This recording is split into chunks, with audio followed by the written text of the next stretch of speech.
Thupten.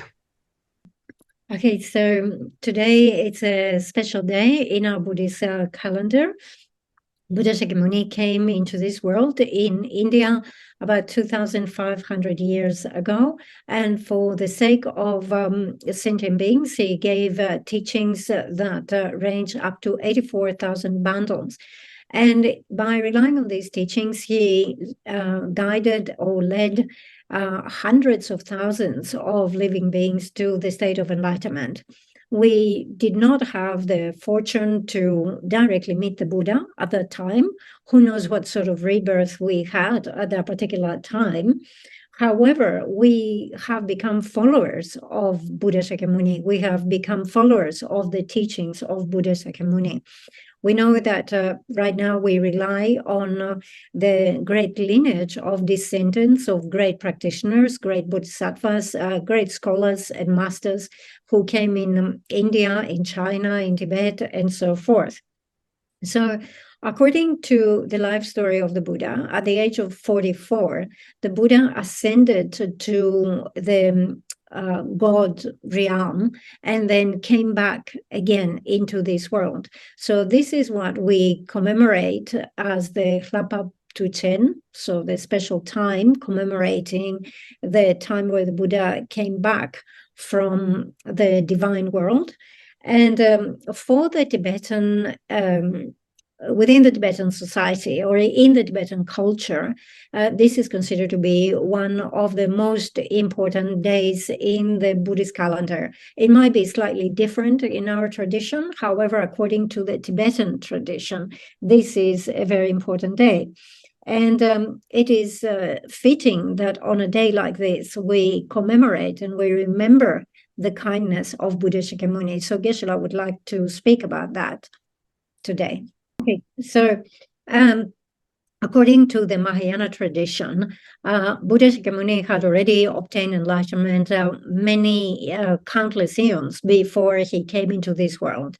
And when he came into this world, for the sake of disciples, he only manifested the aspect of the 12 deeds. So in the Mahayana tradition, we consider all 12 deeds to be deeds of an enlightened being. However, in the Hinayana tradition, there's a different position. They only accept 3 out of those 12 activities to be the deeds of the Buddha, and the remaining they consider to be the deeds of a sentient being, right? So according to the tradition that is followed in Sri Lanka, Thailand, and so forth, the Hinayana tradition has a slightly different presentation. Yeah, so according to the Mahayana tradition, it's important to keep in mind that all 12 deeds are the deeds of an enlightened being. However, the Buddha went through the aspect of manifesting ordinary aspects of life, such as, for example, first of all, being a prince, growing up as a prince, then getting married, and so forth. But those were only demonstrating a particular aspect, and it is for the sake of disciples, in order to discipline disciples and ultimately show to the disciples that this is where you start and then you progress all the way to Buddhahood. So he wanted to manifest the way for ordinary beings, ordinary disciples.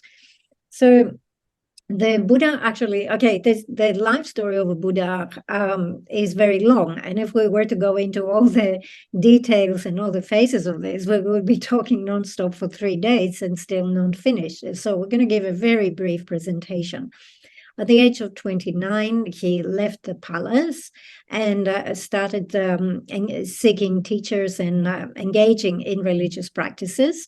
At the age of 35, he arrived at Bodh Gaya, and then he sat under the Bodhi tree and manifested achieving the state of full enlightenment. So, Duchen, Bodh Gaya is a very important place for us. Then, following that, after reaching the state of enlightenment, he manifested the aspect of turning the wheel of Dharma and teaching. At the age of 41, he ascended to the heaven of 33. So the reason why he did that was to repay the kindness of his mother.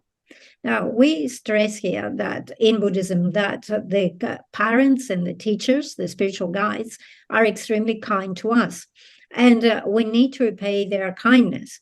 Now, in terms of the spiritual teacher, of course, you can make offerings of various things like flowers and food and money or whatever. However, this is not the way to the best way to repay the kindness of the guru. The best way is to practice exactly according to their instructions.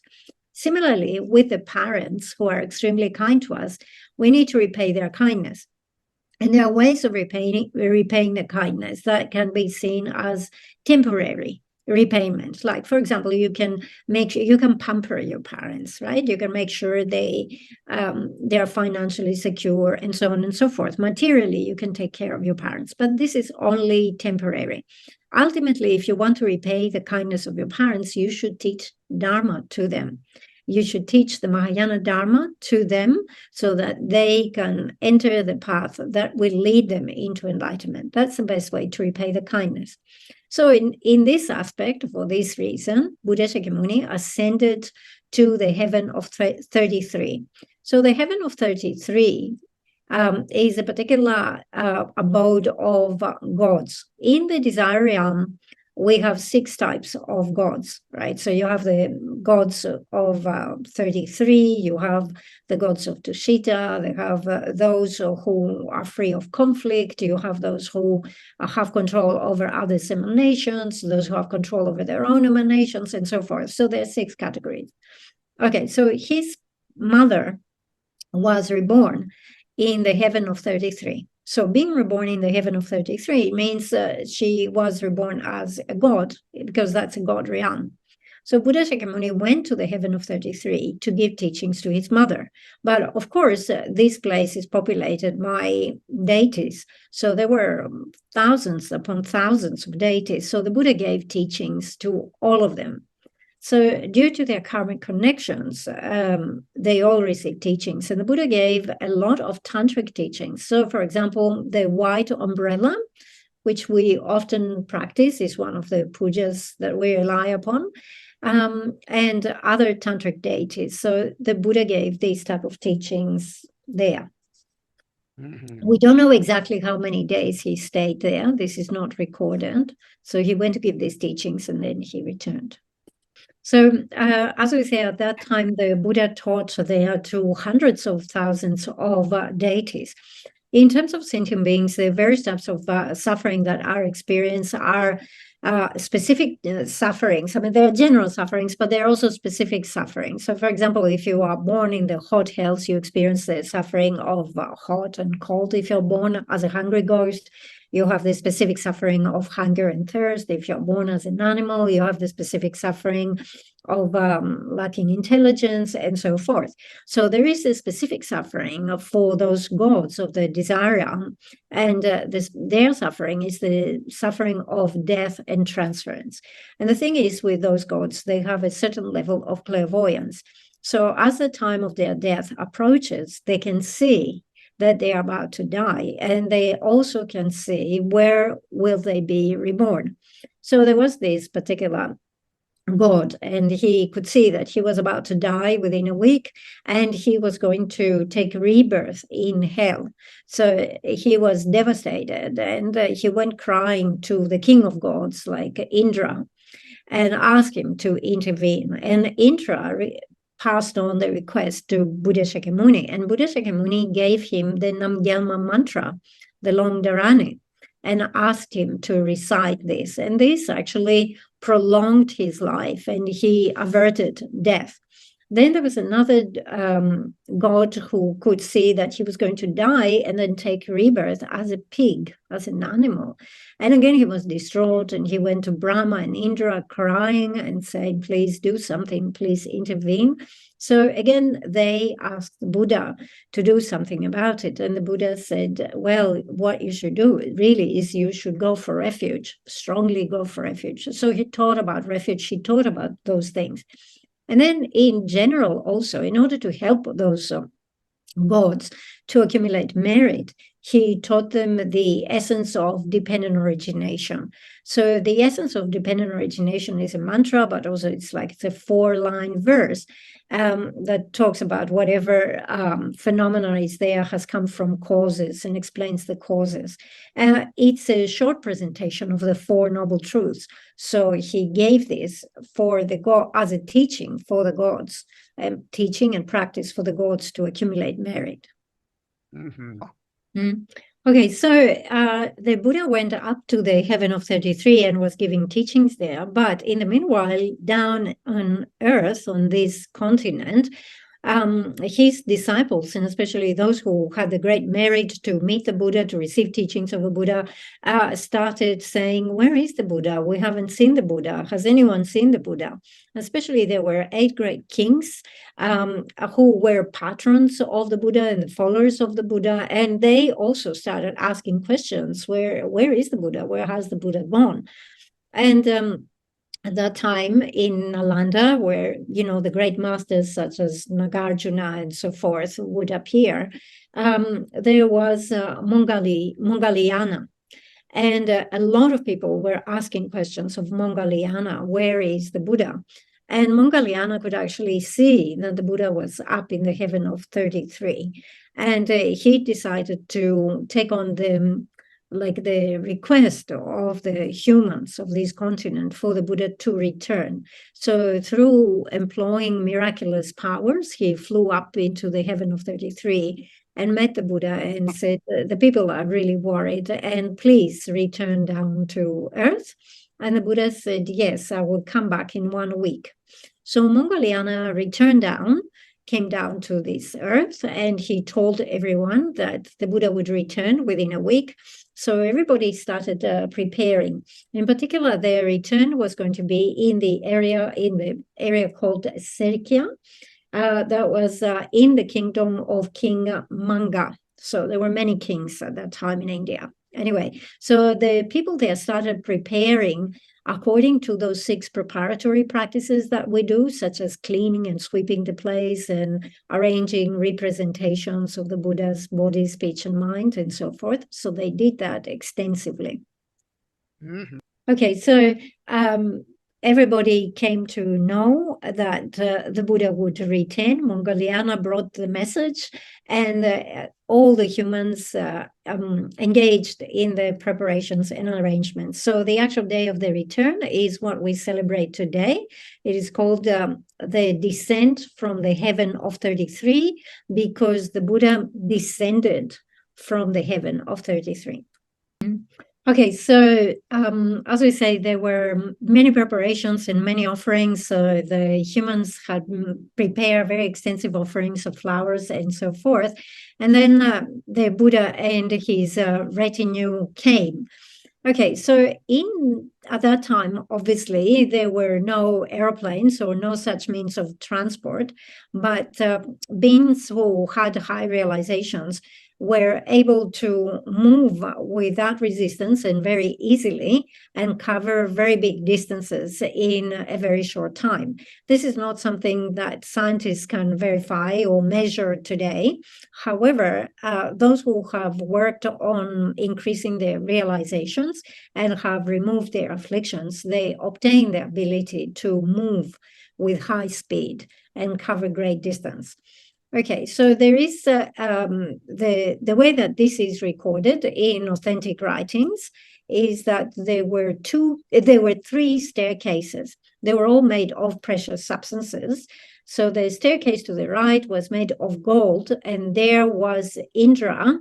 There was Brahma and other deities holding those fans, the yak tail fans. Okay, so that was to the right. To the left, the staircase was made of silver, and there was Indra with many hundreds of deities. And at the very center, we had again the precious substances, a staircase made of precious substances, and this is where the Buddha and his retinue descended through that central staircase.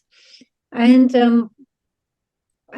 it was it was very clear then to those who participated, who were present at this event, that the activity of the Buddha of coming was exclusively for the sake of sentient beings, to teach sentient beings, right? So it was very clear that he was only coming for the sake of sentient beings.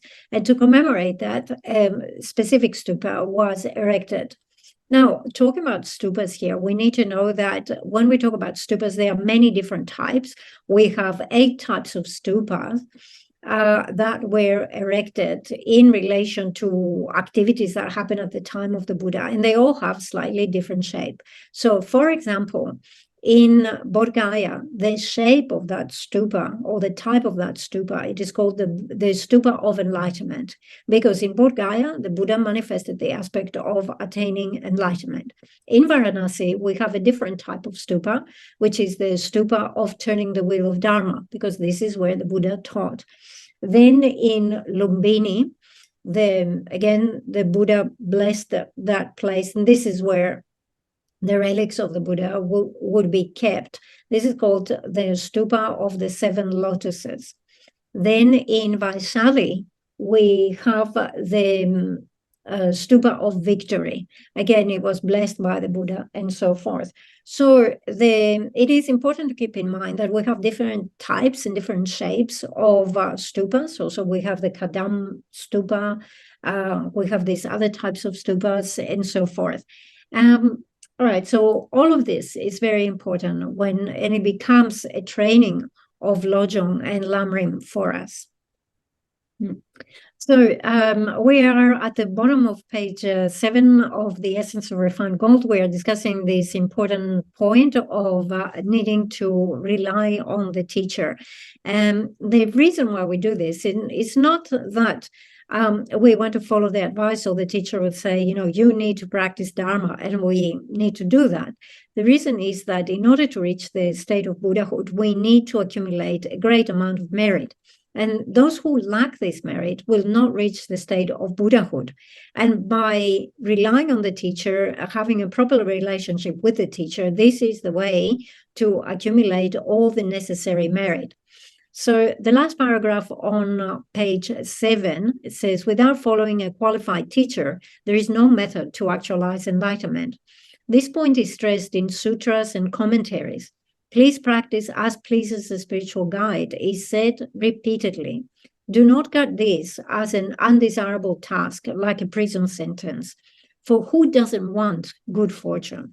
As stated in many sutras, tantras, and treatises, there is no faster or more powerful way to increase your store of merit than by correctly following a spiritual guide. So there is that important point. It's illustrated also through the story of Marpa and the way he related to his guru Naropa.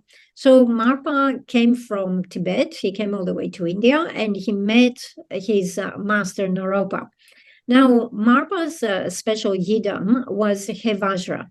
And one day, Naropa manifested the whole mandala of He Vajra, with the deity very clearly appearing. And to test him, he said, now, here is your special yidam right in front of you. So who do you prostrate? Do you prostrate to the yidam, or do you prostrate to me, your guru? And Marpa thought, the guru is here all the time. I meet him every day. But the yidam, I only see it for today. So he said, he prostrated to the yidam. And that was a mistake. He should have said, I prostrate to the guru, not to the yidam. And as a result of having made that wrong choice, it is said that his bloodline lineage was very restricted. So Marpa only had one son to whom he could pass his lineage. So there are many stories like this where we can see how important the relationship between guru and disciple is. Also in Lam Rim, we have the traditional presentation of talking about the benefits of relying on the teacher. There are said to be 8 benefits. The disadvantages of not relying on the teacher, which again are 8 disadvantages. And then there is an additional one that is presented here. What happens if you rely in the wrong way, right? If your reliance is wrong. So again, there are disadvantages in that. So in terms of the benefits that we derive when we properly rely on the guru, as we say, they are enumerated as 8. But basically understand that you will quickly reach the state of enlightenment, because by relying on the guru, you will accumulate many favorable conditions very quickly. You will generate the correct type of wisdom in a timely manner, and so forth. It is similar to saying that I am sick, and if I go to the hospital, there is benefit.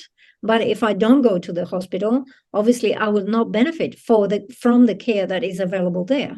If I go to the hospital, some doctor will examine me. They will find out what's wrong with me. They will prescribe medication. So, of course, this is beneficial in my situation. If I do not go there, I will not receive any of these benefits. I will not be diagnosed. I will not receive any medicine. And this might even endanger my life. Also, we need to understand the third case, or the third last case, which is wrong reliance. So wrong reliance here means I have a problem with my eye, but when I go to the hospital, I go to see a dentist rather than going to an ophthalmologist, right? So I go to the wrong department. Okay, so again, this is wrong. Now, although we enumerate their faults and the benefits, and we say they are this, they are that many, this and this and this, the numbers are not the important thing. The most important thing is that you practice properly, proper reliance. Okay, so it says, when training under a spiritual teacher, be sure to maintain a correct attitude. Whatever happens, do not permit the thought to arise that he has fault or shortcomings. Meditate in this way, not with words alone, but from the depths of your heart, and so forth.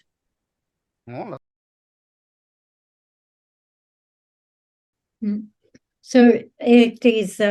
It says here, when training under a spiritual teacher, be sure to maintain a correct attitude. Whatever happens, do not permit the thought to arise that he has faults or shortcomings. So this attitude of identifying faults, seeing faults in other people, is something which is very common. We all do it, actually.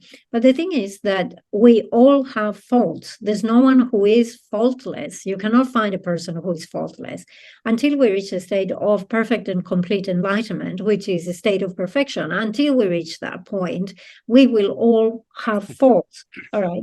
Because we have self-cherishing, we have self-grasping, and that constantly generates different types of afflictions, anger and attachment and pride and jealousy and so forth.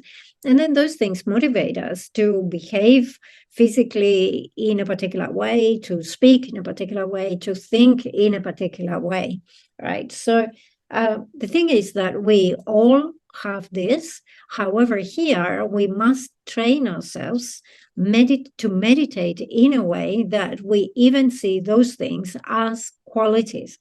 Okay, so when you look at someone and recognize faults, and you're criticizing, they have this fault, that fault, the other fault, all right.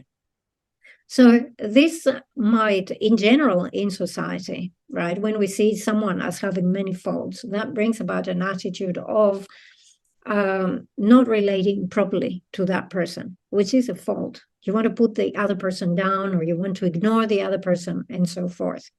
But when you see faults in that person, you must stop and say, oh, just as I see faults in this person, whatever faults I recognize out there, I also have myself. And besides, that other person, when they are looking at me, they only see faults. Just as I see faults when I look at them, they see this and this and this fault in me. Okay, so it's very important to recognize, oh, my criticizing mind has arisen, so I better put an end to it straight away. The thing is that if we criticize this other person, if the whole of society, the whole village, the whole country were to criticize and speak of the faults of this person, this criticism actually does not diminish the qualities that this person has. It does not diminish, let's say, the wealth that they have. Temporarily, maybe it will harm their reputation, but does not diminish their qualities. So it is very important for us to immediately recognize that we're criticizing and say, stop it, and instead train ourselves to see as these things as qualities. Yes. So it says here, meditate in this way, not with words alone, but from the depths of your heart, until the mere sound of his name or a thought of him makes your hair tingle and your eyes fill with tears. He's talking here about developing faith for the guru. And Geshe was saying, I can't talk about my faith and say that this is not a genuine, strong faith. My faith is like a cloud in the sky, and as soon as a little breeze blows, this cloud disappears. So as ordinary beings, we do not yet have a stable, strong faith. Our faith is very flimsy. But it says here that we need to meditate again and again until we have this unshakable faith in the Guru. And the way that we do this is to cultivate recollection of the Guru's qualities. So even by listening, then hearing the name of the Guru, immediately we should have that reaction. So we should always bring into mind the qualities of the Guru, how the Guru teaches, what sort of realizations they have, what is their everyday interactions, and what is their conduct, and so forth. So by recalling the qualities again and again, we cultivate faith. So this power of recollection is something which is very important, even for ordinary activities. So, for example, when you go shopping, you need to have a recollection. Oh, I need to buy this and this and this and this. Or when you're cooking, you need to have a recollection of the recipe. Like, oh, here I need onions, I need masala, I need to add tomatoes, whatever. Right? We need to have recollection. So recollection is very important. Here, it is recollection of the qualities of the Guru. We can train in this. 5 minutes in the morning, 10 minutes in the morning. The more we meditate in this way, the more we purify our mind. So eventually we will generate that faith. Just like everyone who goes to the gym, right? They do a session every day. And then after a period of time, you see that they have developed the muscles, they have developed the physical ability. So the same thing happens with meditation. It says here, you meditate to the point where just his name or just the thought of the Guru makes your hair tingle and your eyes filled with tears. So this sign, this type of emotional reaction is also mentioned in Entering the Middle Way, where he talks about disciples that the teacher to whom the teacher should teach emptiness. And he says, when you meet those disciples who hear about emptiness, and upon hearing, their hair tingle and their eyes fill with tear, know that they possess the seed of enlightenment and therefore teach them emptiness. So these are the type of faith that we should generate. Is not just a mere lip service, but it's something that you feel from the depths of your heart. Okay, so then it says, in general, all the Buddhas and Bodhisattvas have said that you should never see the ordinary failings of a human being in your spiritual mentor. If you see faults in him, consider it as a reflection of your impure attitudes. How are you able to really know what is and is not a fault? So the important thing here, it says here, we should never see faults in anybody, ordinary being, but in particular, you should not look at the Guru and thinking, oh, he or she has all the faults of any other ordinary beings. Actually, they don't have faults. It's our own impure perception that makes us see faults. There are not faults out there. The fault is with ourselves. We are the one who have impure appearances, and we judge others as having faults. So it's very important to analyze what is happening on our side in a period of 24 hours in the duration of a day. Like how many of the activities that I do are fault and how many of these are correct. And if we can reduce the fault and increase the correct type of activities, that will be a benefit. So we say that the fault lies with ourselves. And sometimes people expect to see the fault as being something concrete. However, the fault occurs. It's something very light and very easy to occur. So you have a casual conversation with someone and you are discussing a third person and you say, oh, that person's not a good one, isn't it? So just that comment there, that is a fault. Or you go into the office and you interact with other people. Someone says something or perhaps criticizes or gives you advice on your work, how to improve your work. And immediately you are displeased and you look at them with a negative expression, like displeased expression. So just showing that displeased face, it's a fault. Or even worse, when you lose a little bit your temper, and let's say you slam your hand on the desk or you slam the papers on the desk or something like this. This is the fault right there. So it's very important to see how this plays out in society. So imagine you have a person who actually likes to drink. They drink a lot. They spend all their money in drinking. They become drunk. Then at some point they get back into their home, their family, and the whole family scolds them and criticizes them. Like, what have you done? You squander all the money. You spend it all on drinking again, and so forth. Or, the person becomes angry, gets behind the wheel, they drive, they have an accident, or, people break things in their anger. You might break a possession that you have, or you might smash your car.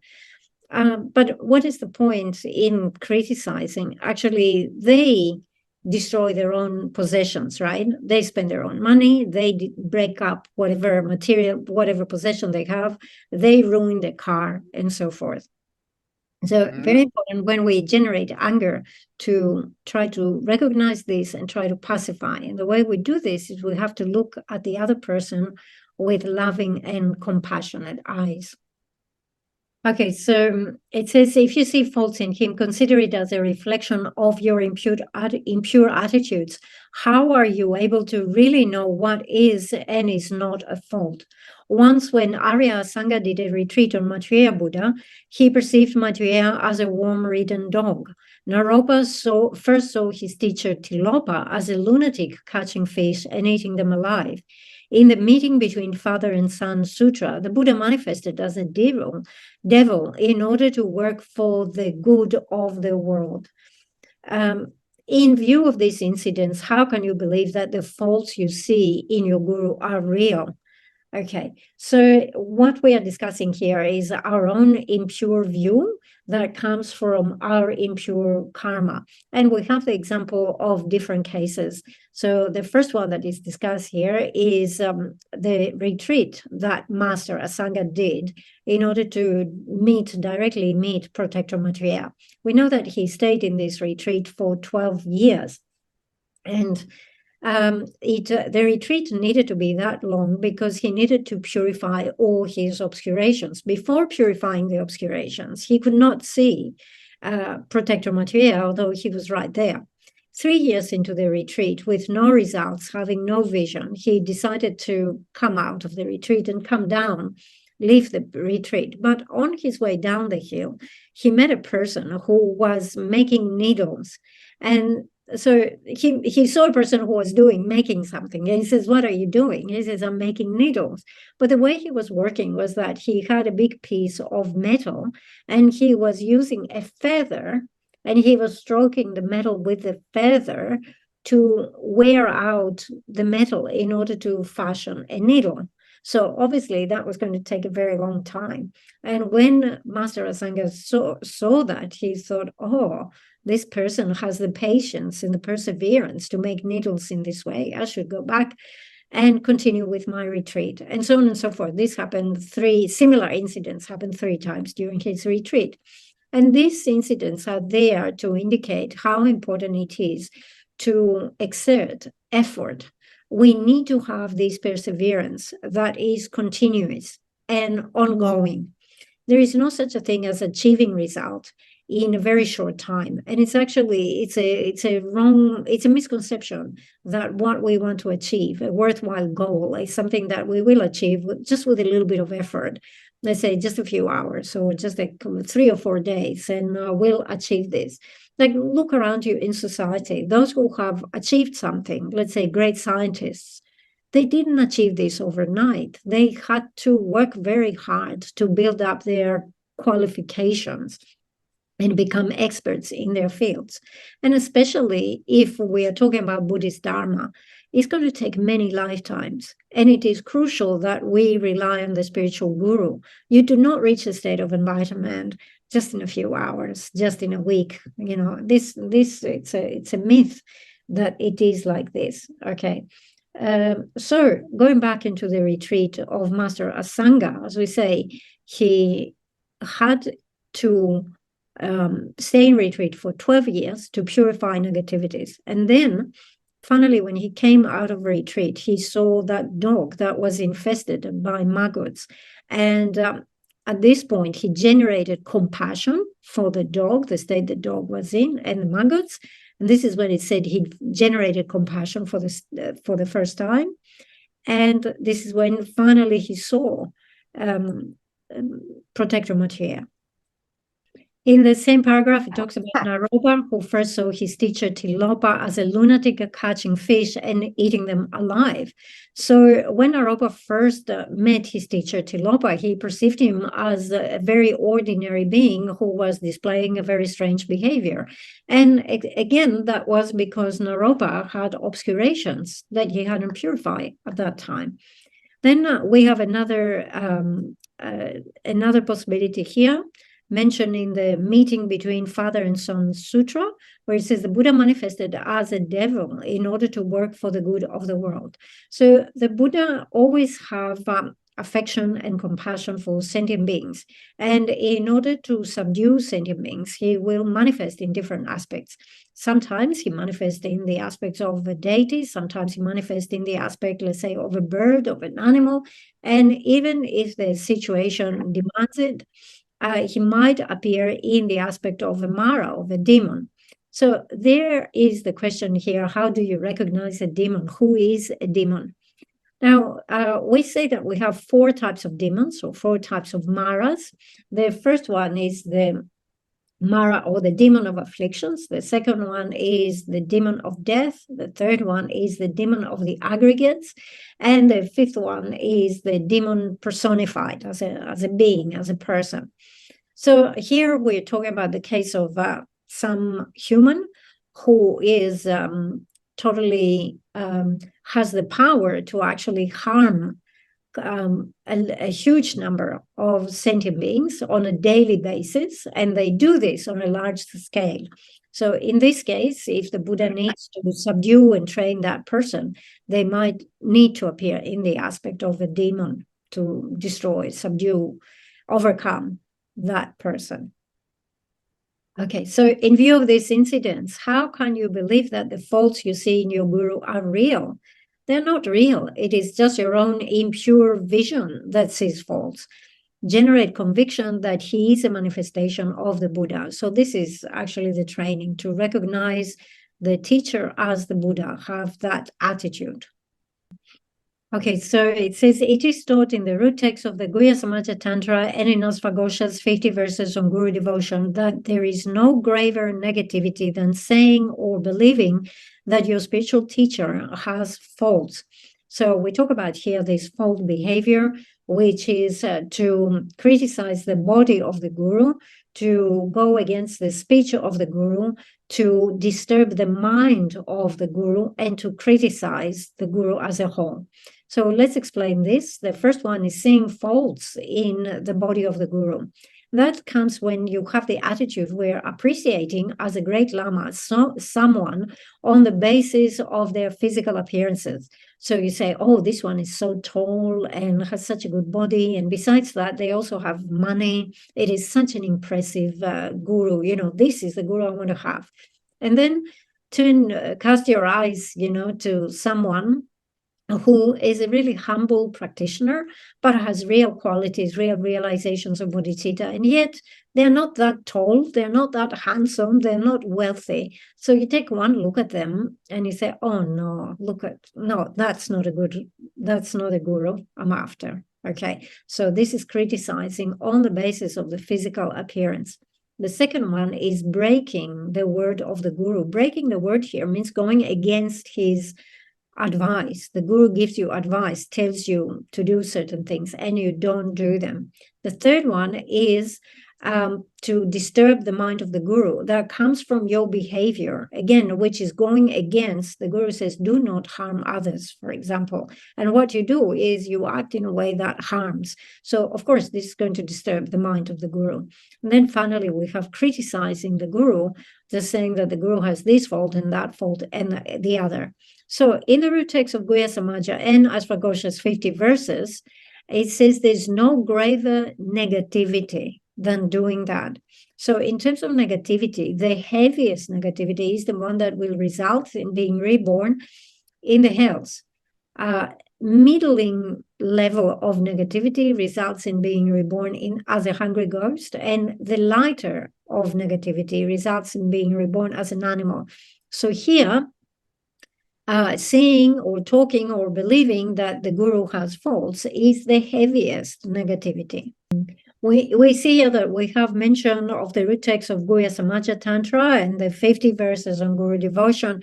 So it's very important here to keep in mind that, of course, we talk about the qualities of the guru according to the sutric presentation, but then when it comes to the Tantra, the qualities of the guru and that relationship becomes even more profound. So this is why it mentions here, first of all, the root text of Guhya Samaja Tantra.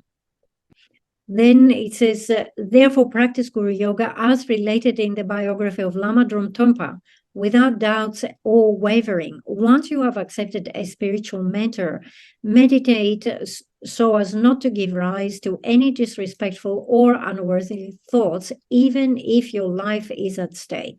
So we have mentioned here of Lama Dromtonpa. As you know, Lama Dromtonpa was a lay person. He was not ordained. However, he totally dedicated his life to Master Atisha. Master Atisha had hundreds of thousands of followers, many ordained, the majority were ordained. However, we see that the pith instruction of his lineage and advice, he passed on to Lama Dromtonpa. And why was the case? Why did Master Atisha choose a lay practitioner to become his main bearer of the tradition? Because of the proper attitude that Dromtonpa had towards Atisha. At some point, Geshe Potowa was having a conversation, and there was a discussion on what is it best. Is it best to rely on many teachers, or should we rely on few or just one teacher? And at this point, Geshe Potowa, during that discussion, he said that his idea was that it's not a good idea for us beginners to rely on many teachers, because the more you rely upon, the more there is the danger of not having a proper relationship and then beginning to criticize them. So it is better just to choose one spiritual teacher. And then he gave the example of Dromtonpa. So as you see, the next sentence says, once you have accepted a spiritual mentor, meaning one spiritual mentor, meditate so as not to give rise to any disrespectful or unworldly thoughts, even if your life is at stake. So once you decided that this is the guru I'm going to rely upon, come what may. If you want to kill me, but I will not generate disrespect towards my teacher. So it says, do not give rise to any disrespectful or unworthy thoughts, even if your life is at stake.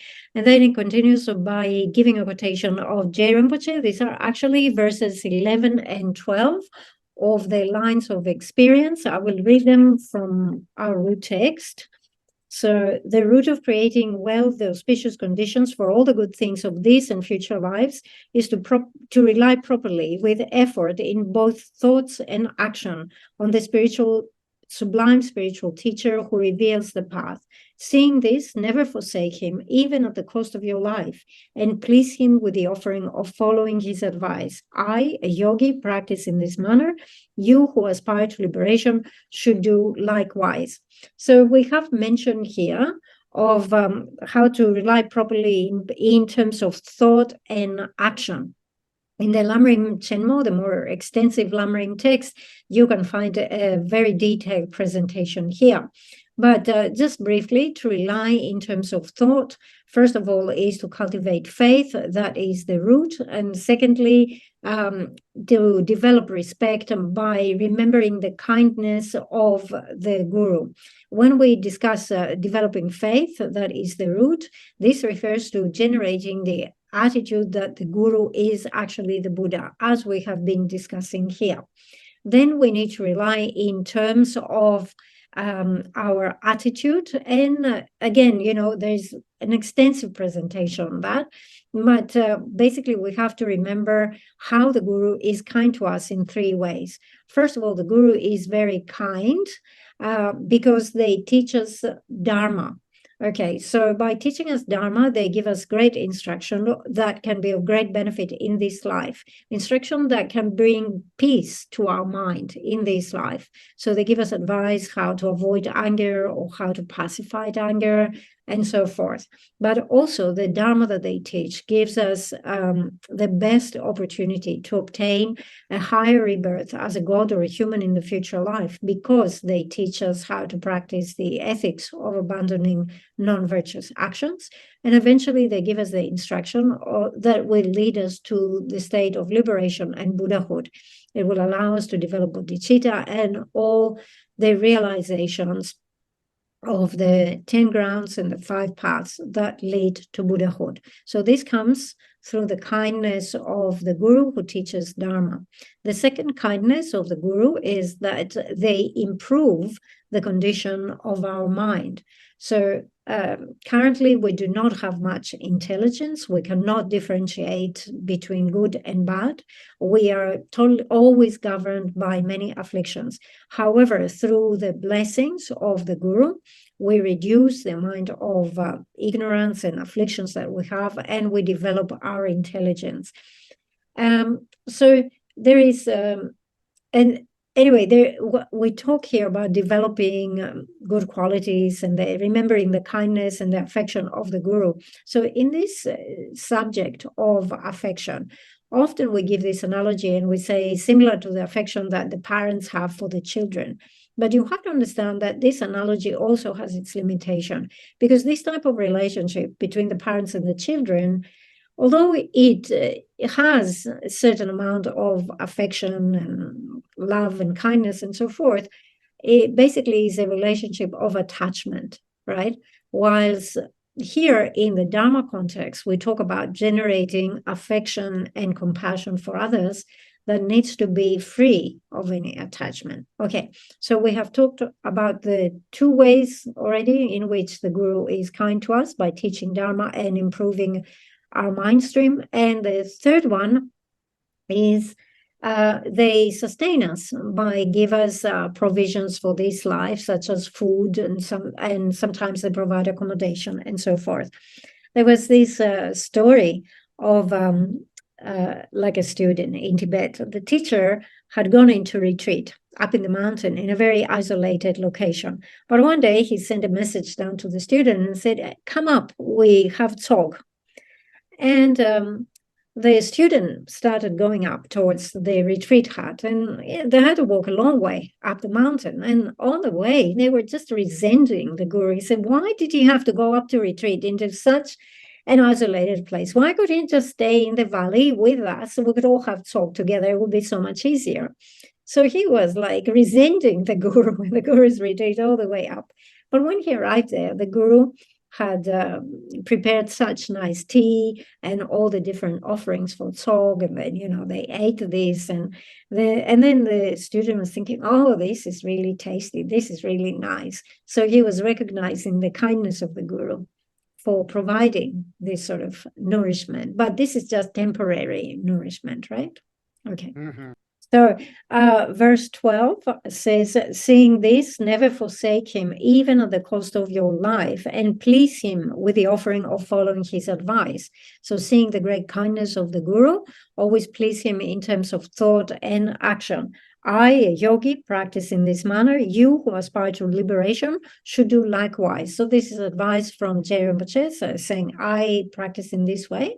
And we should also practice in a similar way. Mhm.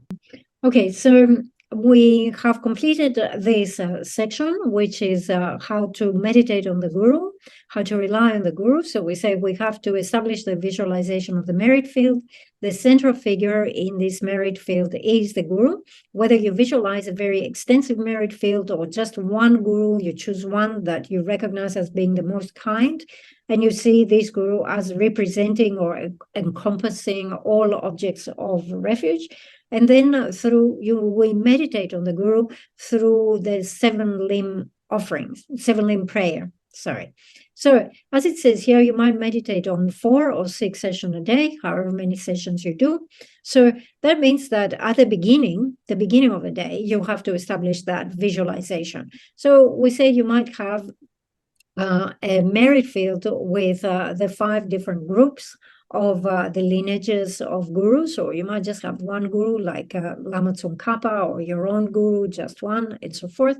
When it comes to the end of the day, you have to actually consolidate this visualization. So if you have been visualizing many gurus, see all these many gurus just coming and absorbing into just one guru. That will be the most kind guru, the root guru that you recognize. And then this one guru dissolves into the heart of Buddha Shakyamuni. And then you can have Buddha Shakyamuni at the crown of your head or at your heart and so forth. And just think, I have met Buddha Shakyamuni. I am with Buddha Shakyamuni.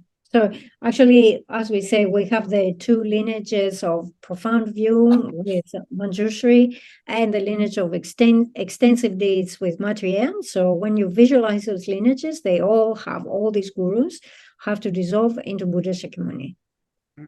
So here we can give the instruction that we have from the great masters of this tradition. It is not written down in text, but this is the tradition of impeccable gurus. So as we say, you might visualize the 2 lineages with Maitreya and Manjushri. They dissolve into Buddha Shakyamuni. Or you might have visualized many gurus, and at the end you see all of them consolidating into your root guru. Whichever case, you will have to see that you're left with just one body, let's say, and that will be the body or the image of your guru. So spend some time meditating with just this one single image of your guru, and just think about the qualities of the guru's body, speech, and mind. At the same time, recognize that this one root guru is one in nature with Buddha Shakyamuni. And then bring that guru into your crown. So up to now, you were facing the guru, right? And the guru was facing you. But when it comes to your crown, he turns around so that he faces the same direction that you are facing. And then from your crown, slowly, do not hurry this. From the crown, the guru descends to your throat, and from your throat, it descends down to your heart. In your heart, you visualize the location of the heart, or the chakra. The heart is visualized as having 8 lotus petals. So he will come and sit at the very center of that lotus petal. And because he's one in nature with Buddha Shakyamuni, at the edge of his seat, you visualize the mantra of Buddha Shakyamuni, Om Muni Muni Mahamuni Soha. And then you keep the guru here, indivisible from Buddha Shakyamuni, at your heart. And then every activity that you do, such as, for example, when you eat food, you imagine that you offer it to the guru at your heart. When you put on clothes, you imagine that you offer those clothes to the guru at your heart. Any activity that you do, you imagine that you offer it to the guru at your heart. So this is actually Lama Chopa. This is offering to the guru. This is pleasing the guru. This is the oral instructions that we have.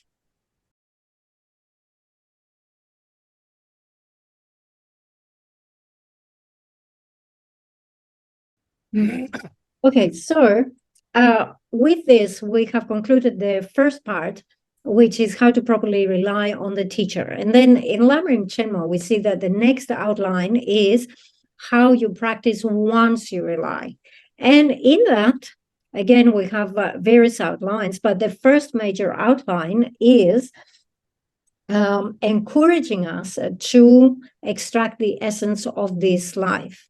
Okay, so encouraging us to extract the essence of the life will be teaching about the precious human rebirth, how hard it is to find it, and how meaningful it is once you have found it, right?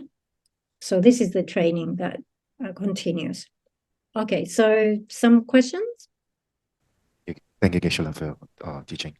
I have a question in regards to last week's question, last Saturday's question. I just want to do a slight expansion of it to see, to get more clearance. So in the question last week, I remember the question was when a guru had passed into clear light already, and then this person met the guru, right? So I want to add on is, what if this person have not met a guru, have not met that guru, probably have only listened to the teaching in YouTube or any social media, and then the guru have passed away. So it makes it really hard because there's no way to get personal instruction or practice or oral transmission. It's also make it harder because it's very hard to gauge the quality of a guru. On top of that, there's a second question in relates to this in regards to the qualities of a guru. So in the teaching earlier, Geshe mentioned that we should not have impure perception of a guru or look for faults of a guru. In a way, I think it's very hard because number one, when we look at the six qualities, the six altruistic attitudes of a guru, one of it is they should teach based on a motivation free of wealth. For example, a guru may actually ask for monetary donation, but it could be out of a attitude of helping the student practice generosity. And it could be, a guru should have an attitude not losing patience when a disciple practice poorly. A teacher may beat up a student, for example, but it could also be due to purification. So how do we actually identify the gray line between here? Thank you, Sheila. Okay. So can I just to clarify, because you tied to the first question, like you said, maybe you just heard the guru through YouTube, you haven't actually met the guru. Does it have to be that this guru that you met through YouTube has passed away? Is that crucial to your question? No, so the question is if this person totally have not met a guru before. I'm just trying to expand from last week's question. So if this Okay. person have totally not met the guru before, it doesn't need to be he passed away, but it's just that he never met him before. So, first of all, Geshe, I would like to start by saying it's a good question, and it's actually a question of our times. In the past, the traditional way of receiving the teachings, interacting with the teacher, getting the lineage, and having the teachings passed from mouth to mouth in the presence of the teacher, that was what used to happen in the past. However, now in the 21st century, technology and the way of life that we have has actually brought a very big change. And having the teachings online on YouTube and so forth gives the opportunity to many people who have the wish to listen to Dharma teachings but cannot physically travel to the location or are busy with work. So it gives us the opportunity, let's say after you finish work, after you finish all your responsibilities late at night, you can tune in and watch a YouTube video of some Dharma teachings, isn't it? So first of all, we have this new opportunity, it's a new way to interact with the teachings. And it's very good to have that attitude that I'm listening to Dharma teachings and this will benefit me. Okay, so Geshe was saying, sometimes with the questions, the answer that you get might seem like it is not directly addressing your question. But Geshe says, since I do not have clairvoyance, I cannot directly address your question. All right. So when this happens, please, I request that you be patient. So Geshe says that even though I might not give you the direct answer that you're seeking, nevertheless, don't stop asking questions. Asking questions is very important because actually by you vocalizing your question, it means other people also can hear that question and other people can also start thinking about these issues. So this tradition of asking the question, getting an answer is beneficial for everyone in the audience. So it's very important. So Westerners actually ask quite a lot of questions. Like, for example, like when we put the water offerings out and people were asking, what is this? Will the Buddha drink this water? Is it? And so forth.